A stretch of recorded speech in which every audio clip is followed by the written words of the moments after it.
हाय student, Vijaya maths मराठीमध्ये आपलं स्वागत आहे. आज आपण सर्कल टॉपिक मधलाच 3 पॉइंट बघणार आहेत.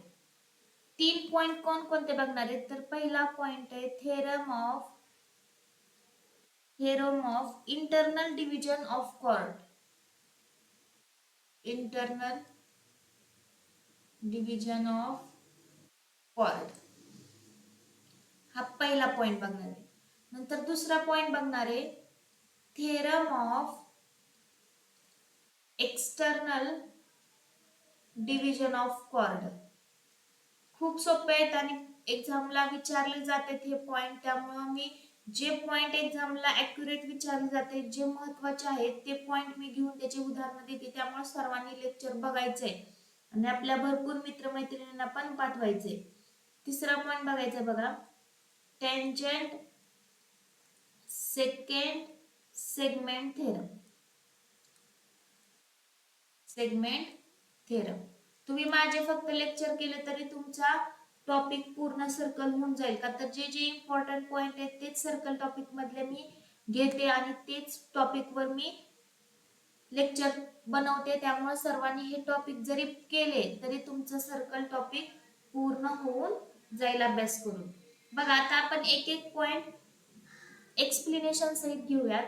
पहिला काय आहे तर theorem of internal division of chord. आता theorem of internal division of chord म्हणजे काय, तो पॉइंट आपण बघूया. सोपा आहे तो, पण पॉइंट काय अवघड नाही, फक्त तुम्हाला लक्षात बसलं पाहिजे.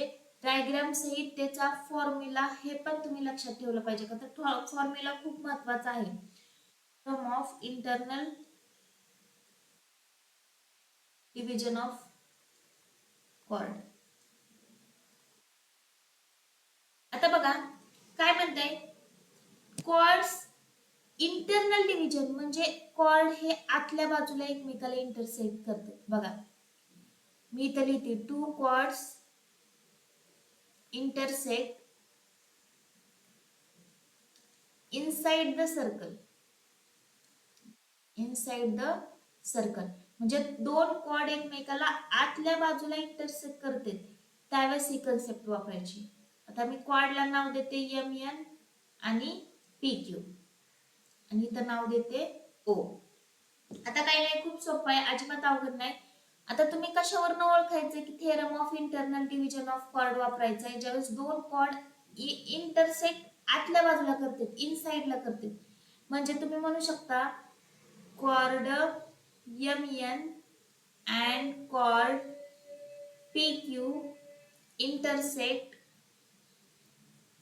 इनसाइड ॲट पॉइंट ओ.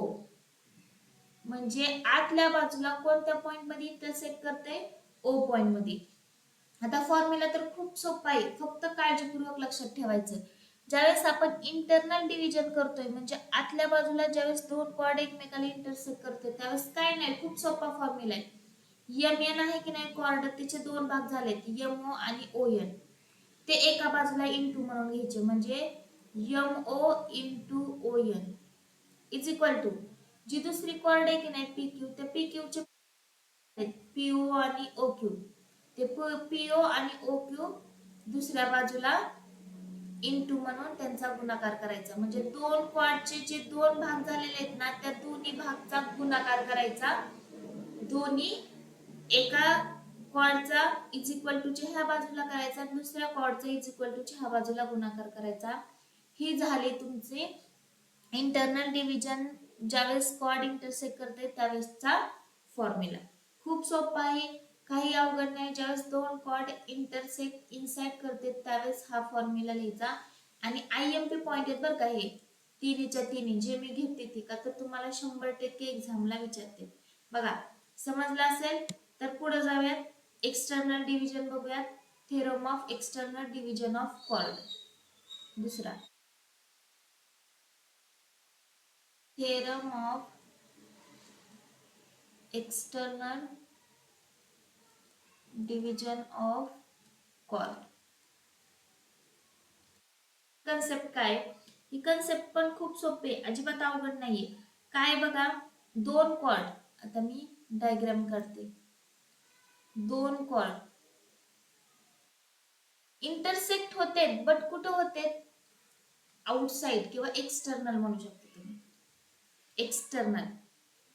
मग तुम्ही त्याला आपण नाव देऊयात ए ई कॉर्डे B C D E. Okay, म्हणजे आपण ए बी आणि सी डी ह्या दोन कॉर्ड आहेत, chord A B and chord C D intersect. कुठे इंटरसेक्ट करते, आउटसाइड द सर्कल किंवा external circle, outside the circle किंवा external, external of circle at point E.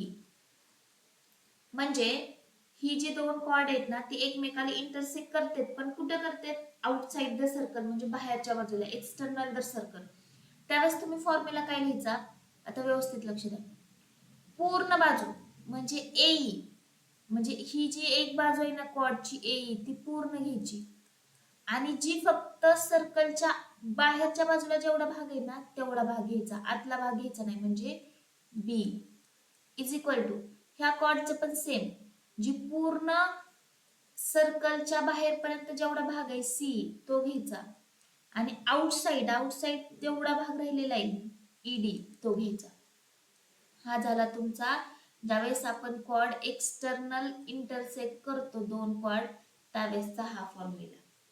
बघा, पूर्ण जी बाजू आहे की नाही, पूर्ण बाजू ती घ्यायची, पूर्ण बाजू, आणि बाहेरच्या बाजूला जेवढे एक्सटर्नल भाग झालेला आहे सर्कलचा तेवढा पार्ट घ्यायचा, ही पण पूर्ण बाजू, आणि एक्सटर्नल पार्ट जेवढा एक्सटेंड झालेला आहे ईडी ती बाजू. ह्या फॉर्म्युला आहे एक्सटर्नल डिव्हिजन, दोन कॉर्ड एक्सटर्नल ज्यावेळेस बाजूला इंटरसेक्ट होते त्यावेळेसचा हा फॉर्म्युला. ही दुसरी कन्सेप्ट. आता तिसरी कन्सेप्ट आहे tangent segment, second segment theorem. Tangent secant segment theorem. आता ह्याच्यात काय आहे, आता तुम्हाला कन्सेप्ट क्लिअर करते की सेकंड आणि टँजंट म्हणजे काय.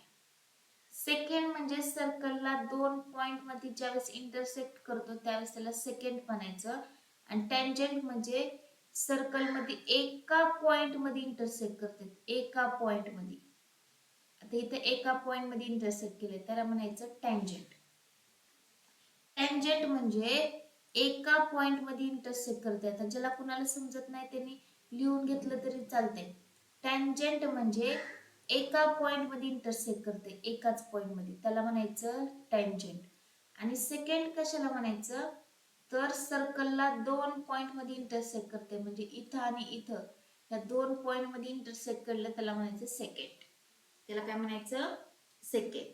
आता चला आपण बघूया चा फॉर्म्युला कसा आहे. आता ज्यावेळेस एक टँजंट असणार आणि एक सेकंड असणार, आता ही आहे टँजंट, ही आहे सेकंड, आपण नाव देऊया T E A B. Okay, आता बघा हा फॉर्म्युला कसा लिहायचा, हा पण फॉर्म्युला खूप सोपा आहे.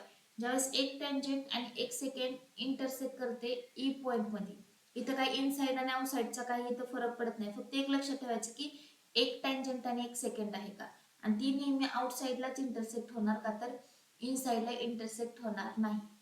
बघा आता ह्याचा फॉर्म्युला कसा लिहायचा, जी एक बाजू आहे की नाही त्या एक बाजूचा कुठेही इंटरसेक्ट होत नाही, एक बाजूचा स्क्वेअर घ्यायचा, दुसरी जी सेकंड आहे त्याचे दोन भाग तयार झाले, ते दोन भाग कसा घ्यायचा, हा पूर्ण भाग घ्यायचा म्हणजे ई बी, आणि जो आउटसाइडला राहिलेला भाग आहे ई ए तो घ्यायचा, म्हणजे ह्या दोघांचा गुणाकार करायचा, आणि इकडच्या बाजूला जी साइड आहे त्या साइडचा स्क्वेअर करायचा, काय करायचा स्क्वेअर. हा झाला टँजंट सेकंड सेगमेंट थेरम. समजलं. बघा तीन पॉइंट बघितले आपण. पहिला पॉइंट बघितला थेरम ऑफ इंटरनल डिव्हिजन, म्हणजे ज्या आतल्या बाजूला दोन कॉर्ड इंटरसेक्ट होतेस त्यावेळेस हा फॉर्म्युला बघितला आपण. नंतर ज्यावेळेस एक्सटर्नल म्हणजे बाहेरच्या बाजूला ज्यावेळेस दोन कॉर्ड इंटरसेक्ट होते त्यावेळेस हा फॉर्म्युला बघितला. नंतर थर्ड, सेकंड, एक टँजेंट आणि एक सेकंड एकमेकाला इंटरसेक्ट होते त्यावेळेस हा फॉर्म्युला बघितला आपण. ह्या 3 कन्सेप्ट आपण बघितलेल्या आहेत. आता त्या 3 कन्सेप्ट वरचे आपण एक्झाम्पल घेऊया, म्हणजे तुम्हाला सगळ्या गोष्टी क्लिअर होऊन जातील. Segment PS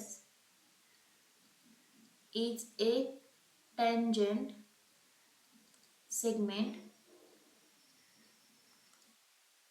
line PR is secant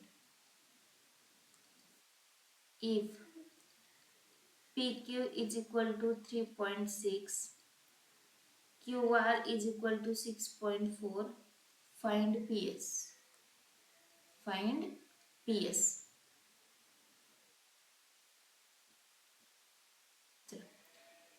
मी जास्त जॉमेट्रीचे टाकायचं कारण काय आहे, तर जॉमेट्रीचा सिलेबस सर्वांना खूप अवघड पडतो. अल्जेब्राचा सिलेबस खूप सोपा आहे, त्याचे पण मी टाकणार आहे. क्वाड्रॅटिक इक्वेशन, परत लिनियर इक्वेशन, ते 2 टॉपिकचे मी टाकलेले सगळे व्हिडिओ, ते सर्वांनी बघून घ्यायचे ज्याला कुणाला ते टॉपिक अवघड जात असतील तर. पण जास्त करून सर्कल टॉपिक सगळ्यांना अवघड जातो, त्यामुळे मी ह्याचे सेपरेट पॉइंटचे वेगवेगळे एक्सप्लेनेशन तुम्हाला दिलेलं आहे. त्यामुळे सर्वांनी हे पण पॉइंट बघून घ्यायचे. ह्याचे वेगवेगळे लेक्चर केलेले आहेत सेपरेट, का तर पॉइंट अवघड आहेत आणि टॉपिक खूप मोठा आहे सर्कल, त्यामुळे पॉइंटचे वेगवेगळे लेक्चर बनवलेले ते सर्वांनी सगळे लेक्चर बघायचे. सर्कल टॉपिकचे पण पहिल्यापासूनचे बघा. आता इथं आपल्याला तुम्हाला क्वेश्चन समजला पाहिजे. कन्सेप्ट जर क्लिअर असतील ना तर तुम्हाला लगेच समजतंय की हा कशावरचा क्वेश्चन आहे. का तर मी कन्सेप्ट अशा क्लिअर करते की आधी कन्सेप्ट क्लिअर करते नंतर गणित घेते. का तर कन्सेप्ट क्लिअर असतील तर तुम्हाला गणित लगेच समजतंय की कशावरच आहे ती.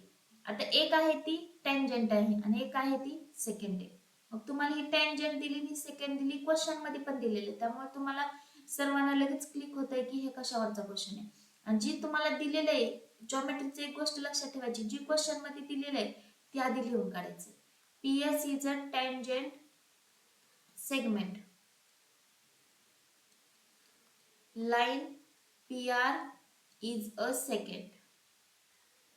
आता तुम्हाला हे क्लिक झालं की इथं कोणता थेरम वापरायचा आहे, देअरफॉर टँजंट बाय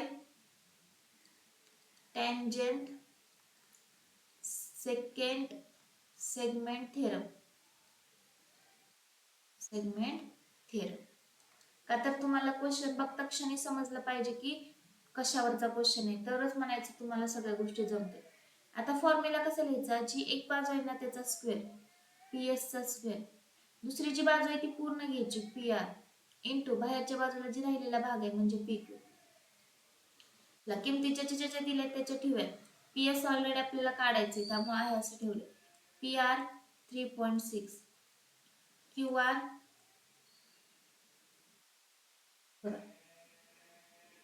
PR किती दिले, दिलं नाही आपल्याला PR. आता PR म्हणजे हा पूर्ण भाग.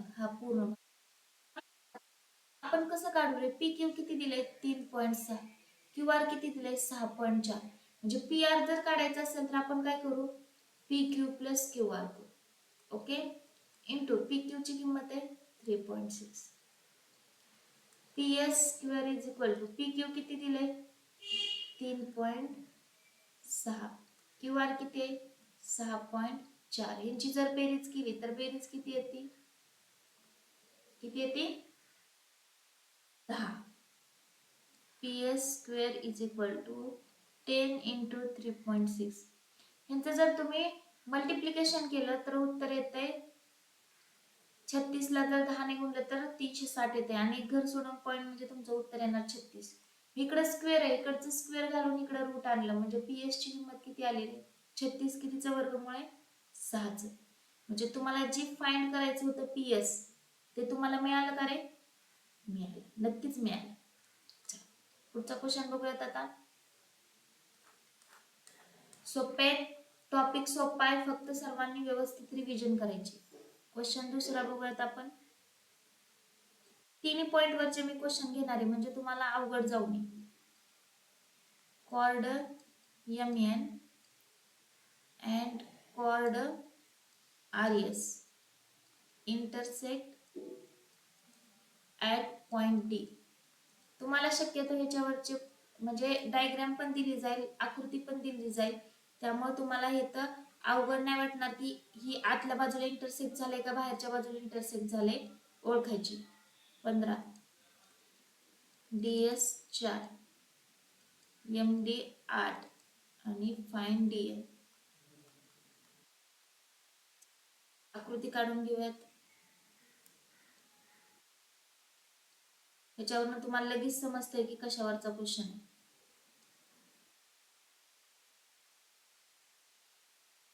समजला असेल इंटरसेक्टिंग इनसाइड द सर्कल. आता क्वेश्चन मध्ये काय दिले, chord MN, chord RS intersect at point D. Okay, D point मध्ये इंटरसेक्ट होते. आता तुम्हाला माहिती आहे इंटरसेक्ट D पॉइंट मध्ये होते, कुठं होतंय, इंटरनली. मग तुम्ही काय म्हणू शकता, therefore by theorem of internal division chord. Okay, चला मग फॉर्म्युला कसा लिहिता तुम्ही, तुम्हाला सर्वांना फॉर्म्युला माहिती आहे. MN जे आहे कॉर्ड, त्या MN कॉर्डचे दोन भाग म्हणजे MD इंटू DL. नंतर RS ह्या कॉर्डचे दोन भाग DS इंटू DR. ओके, किंवा RD. चला किमती कशाच्या माहिती आहेत, MD ची 8, DN काढायचे आहे असं ठेवू, DS ची 4 आणि RD ची किंवा DR ची 15. हे 8 गुणा करा, ते इकडे आल्यावर भाग करा, 4 गुणिले 15 भागिले 8 बरोबर आहे. इथं 5 आहे, 4 1 4, 4 दुनी 8. DN इज इक्वल टू 15 भागिले 2. आता 2 नी 15 ला भागलं किती उत्तर येत आहे, 2 बेकिवे बेसाती 14 आणि 5 म्हणजे 7.5. म्हणजे DN ची किंमत किती आली, 7.5, जी तुम्हाला क्वेश्चन मध्ये विचारली होती ती तुम्हाला आन्सर मिळाली. काय अवघड कोणाला अजिबात नाही, सोपं आहे सर्व. आता आपण दुसरा एक क्वेश्चन बघूयात, तिसऱ्या पॉइंट वरचा जे आपण घेतलेला आहे.